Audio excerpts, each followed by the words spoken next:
أعوذ بالله من الشيطان الرجيم. بسم الله الرحمن الرحيم. وننزل من القرآن ما هو شفاء ورحمة للمؤمنين ولا يزيد الظالمين إلا خسارا. بسم اللہ الرحمن الرحیم۔ السلام علیکم ورحمۃ اللہ وبرکاتہ۔ محترم ناظرین و سامعین گرامی قدر، آج دعا کے لیے ادھر ہاتھ اٹھے اور ادھر عرش معلیٰ سے دعاؤں کی قبولیت کی خوشخبری مل جائے، یہ کیسے ممکن ہے؟ محترم ناظرین و سامعین، یہ ممکن اس طرح ہے کہ اگر ہم اللہ تبارک و تعالیٰ کے وہ اسماء مبارک جنہیں اسم اعظم فرمایا جاتا ہے ان کو ہم اپنے اوپر لازم کر لیں، ہم ان کو ورد زباں کر لیں اور وظیفہ حیات بنا لیں، تو پھر انشاءاللہ تعالی عرش معلیٰ سے، آسمانوں سے اس وظیفہ مبارک کی قبولیت، ان دعاؤں کی قبولیت کی خوشخبریاں ملنا شروع ہو جائیں گی، اور یہ منظر آپ اپنی زندگی میں اپنی آنکھوں سے دیکھیں گے۔ یہ راز جو آج بتانے جا رہا ہوں یہ آیت الکرسی کے اندر موجود ہے، اور سورہ آل عمران کے اندر بھی موجود ہے، اور سورہ طٰہٰ کے اندر بھی موجود ہے۔ قرآن مجید فرقان حمید کی 3 صورتیں ہیں جن کے اندر یہ اسم اعظم کبیر موجود ہے۔ آئیے سب سے پہلے آیت الکرسی کی طرف ایک نظر دوڑاتے ہیں۔ تو آیت الکرسی کا آغاز کہاں سے ہو رہا ہے؟ اللہ لا الہ الا هو الحی القیوم۔ حی کا معنی ہے وہ ذات جو ہمیشہ سے زندہ ہے اور ہمیشہ زندہ رہے گی، ہمیشہ سے زندہ ہے اور زندہ رہے گی۔ اس کے سوا، اس ذات کے سوا جو بھی زندہ ہے وہ اس ذات کی عطا کی ہوئی زندگی سے زندہ ہے، تو حقیقت میں وہی زندہ ہے، اس کے سوا ہر چیز اس کی مرضی سے زندہ ہے۔ اور قیوم کا معنی یہ ہے وہ ذات جو ساری کائنات کا نظام قائم فرمانے والی ہے، وہ ذات جو پورے عالمین کا نظام قائم فرمانے والی ذات ہے، یہ ہے قیوم۔ اللہ لا الہ الا ہو الحی القیوم۔ الحی القیوم اللہ کے اسماء حسنہ میں سے ہے۔ یہ اللہ کے اسماء حسنہ میں سے 2 عظیم اسماء ہیں، 2 عظیم نام ہیں۔ حدیث مبارکہ میں ان کی فضیلت وارد اس طرح ہے کہ حضرت ابی امامہ رضی اللہ تعالی عنہ، آپ سے روایت ہے کہ نبی اکرم صلی اللہ علیہ وآلہ وسلم نے فرمایا، اسم اعظم کی برکت سے ہر دعا مقبول ہو جاتی ہے۔ یہ بیان کسی عالم دین کا نہیں ہے، کسی شیخ الحدیث کا نہیں ہے، کسی مفکر اسلام شیخ الاسلام کا نہیں ہے، کسی شیخ القرآن کا، کسی ادیب خطیب کا نہیں ہے، کسی واعظ کا نہیں ہے، کسی ادیب کا نہیں ہے، یہ کسی انسان کا نہیں ہے، یہ اس ہستی کا فرمان ہے کہ بعد از خدا بزرگ توئی قصہ مختصر، جن کا بولنا رب کا بولنا ہے، جن کی بات کو اللہ فرماتا ہے وما ينطق عن الهوى ان هو الا وحی یوحی۔ پیارے حبیب صلی اللہ علیہ وآلہ وبارک وسلم کا فرمان، ایسا فرمان آپ کا کہ پوری کائنات کا نظام بدل سکتا ہے۔ سورج مشرق کی بجائے مغرب سے طلوع ہو سکتا ہے، دریا، ندیاں، نالے اپنے راستے بدل سکتے ہیں، پہاڑ اپنی جگہ سے راستے بدل سکتے ہیں، اپنے مقام سے ہٹ سکتے ہیں، لیکن یاد رکھیے نبی اکرم صلی اللہ علیہ وآلہ وسلم کا فرمان علی شان بدل نہیں سکتا، اللہ کے محبوب کی بات بدل نہیں سکتی، اللہ کی بات بدل نہیں سکتی۔ تو محبوب پاک صلی اللہ علیہ وآلہ وسلم نے فرمایا اسم اعظم کی برکتوں سے دعائیں مقبول ہوتی ہیں، اور وہ ان صورتوں میں سے سورہ بقرہ، سورہ آل عمران اور سورہ طٰہٰ، ان تینوں صورتوں میں اسم اعظم اس طرح سے وارد ہوا، اس طرح سے بیان ہوا کہ حضرت ابو امامہ رضی اللہ تعالی عنہ فرماتے ہیں، میں نے غور کیا، میں نے دیکھا کہ سورہ بقرہ کے اندر اللہ لا الہ الا هو الحی القیوم، اور سورہ آل عمران کے اندر الف لام میم اللہ لا الہ الا هو الحی القیوم، اور سورہ طٰہٰ کے اندر اللہ رب العزت کا فرمان عالی شان وعنت الوجوہ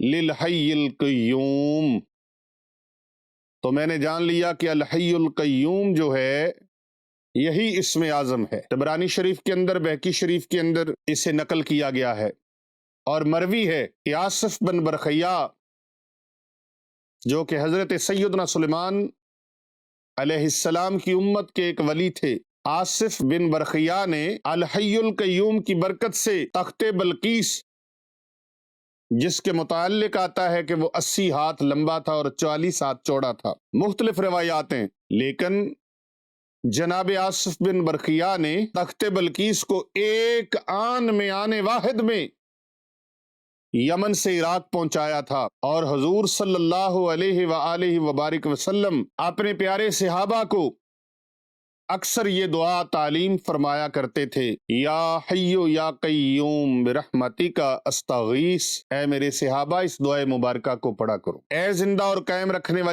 والے، اے زندہ اور قائم رکھنے والے، میں تیری رحمت کی مدد چاہتا ہوں۔ ہم زندہ ہیں لیکن ہم اس کے اذن سے زندہ ہیں، ہمیں زندگی اس نے عطا فرمائی ہے، وہ زندہ ہے، وہ ازل سے زندہ تھا، زندہ ہے، زندہ رہے گا، فانی ہم لوگ ہیں، وہ باقی ہے، اور وہ زندہ ایسا ہے کہ زندگیاں عطا فرمانے والا ہے، اسے نہ نیند آتی ہے نہ اونگ آتی ہے، ایک آن کے لیے، پلک جھپکنے کے لیے بھی لاکھوں کروڑوں سال ہو گئے دنیا بنی کو، دنیا بنی جب سے، اس سے پہلے سے لے کر اب تک، اور لا محدود سلسلے زندگی کے اور موت کے بعد کے، وہ ہمیشہ سے زندہ ہے اور زندہ رہے گا،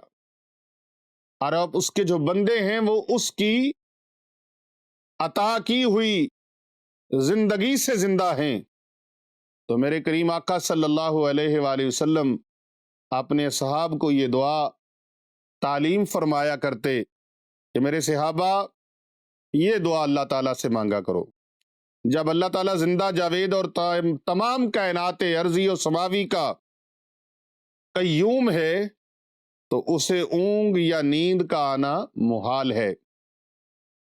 ایک روایت کے اندر آتا ہے کہ بنی اسرائیل نے حضرت سیدنا موسیٰ کلیم اللہ علیہ السلام کی بارگاہ اقدس کے اندر عرض کیا کہ کیا اللہ کو نیند آتی ہے؟ تو اللہ تعالیٰ نے حضرت سیدنا موسیٰ کلیم اللہ علیہ السلام کو فرمایا کہ اے میرے پیغمبر موسیٰ علیہ السلام، آپ 2 شیشے ہاتھ میں پکڑ کر ساری رات کھڑے رہے۔ آپ کھڑے رہے، جب رات کا آخری پہر ہوا تو آپ پر نیند کا غلبہ ہوا اور شیشے ہاتھ سے گرے اور ٹوٹ گئے۔